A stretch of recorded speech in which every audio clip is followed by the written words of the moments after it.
What's up everybody, welcome back to our channel. If you are new here, kindly subscribe, and if you are a returning subscriber, thanks for watching our content. And on today's video, just wanted to talk about things moms are not told. Moms or mom to be, let's talk about pregnant women are not told. Nobody explains to you these things. Just like hey, being a mother is not easy. It has never been easy, and I believe it will never be easy. It's just you to figure out, and there is no manual for being a mother. Okay, number one thing that I noticed that you are not told about is that when a child is born,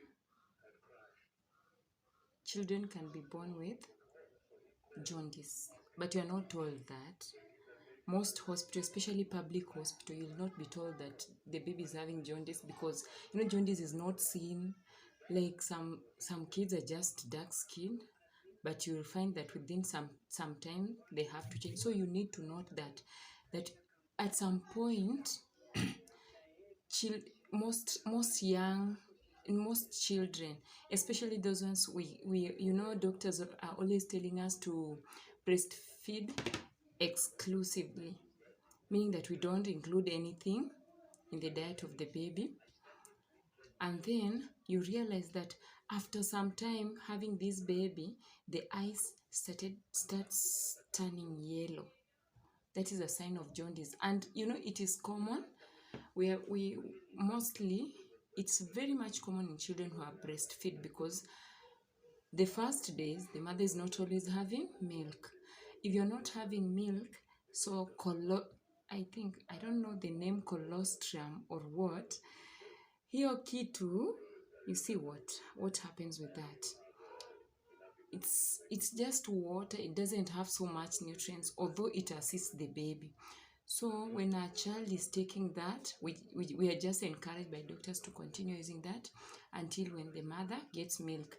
But when it persists, when you ask your medics, they'll have to inform you that you just supplement with any formula like NAN, so that to enable the baby at least apate kitu.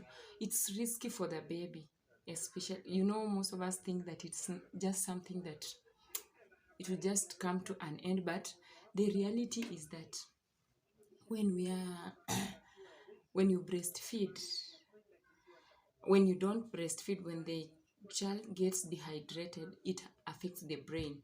So you'll find that even your child will have a problem with the brain when she or he is not breastfed while she's still very small.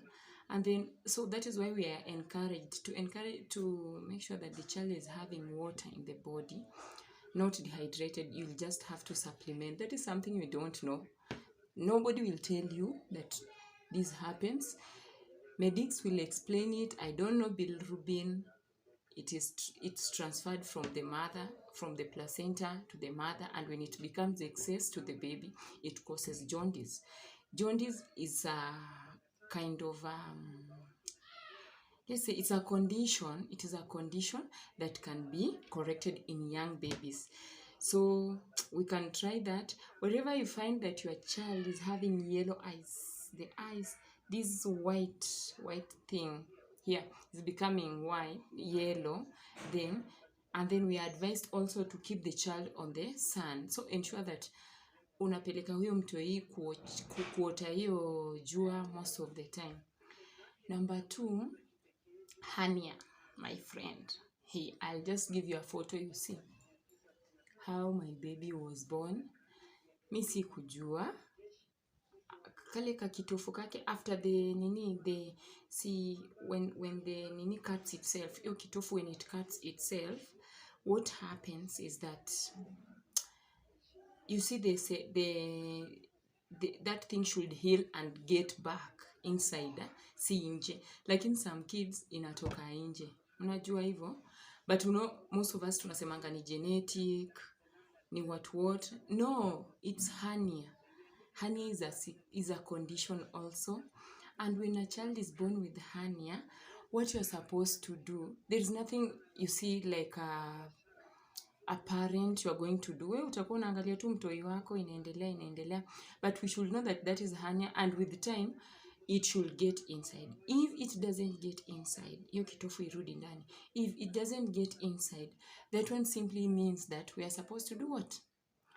As a mother, just seek medical assistance, because ukienda hosi, a good doctor will have to advise you accordingly. Utaambiwa. My case nilikuwa nimeshtuka sana, lakini having asked my gyna, aliniambia it is normal, so the baby what will happen with time tu itakuwa fiti.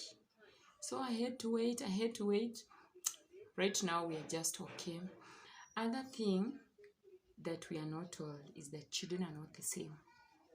One child will be born with hernia, another one won't be born with hernia. One child will be born with jaundice, another one will not be born with jaundice, isn't it? And then hii ni kitu yenye watu wengi hawajuangi. Si eti gripe water inapewa tu mtoi anytime. You see, that is not what we are not told about that. We are not told about a child. Some children are born very peaceful.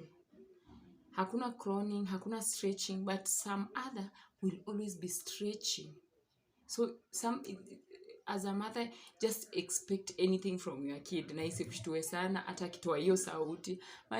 Mimi sikuwa nalala usiku, nilikuwa na listen to na afanye anything. She was just stretching. Mimi niko tu zile za mimi hii sasa hii ni gani?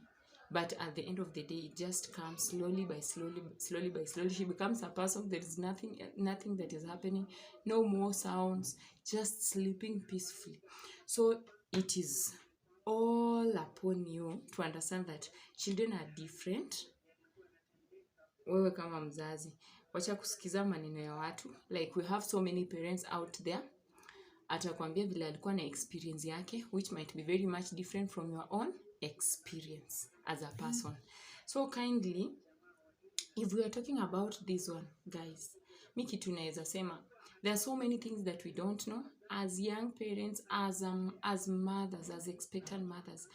Kuna mtu uko na stress, unakaa unasema sasa hii ni nini, but anything you have to do, just seek medical advice from your medic.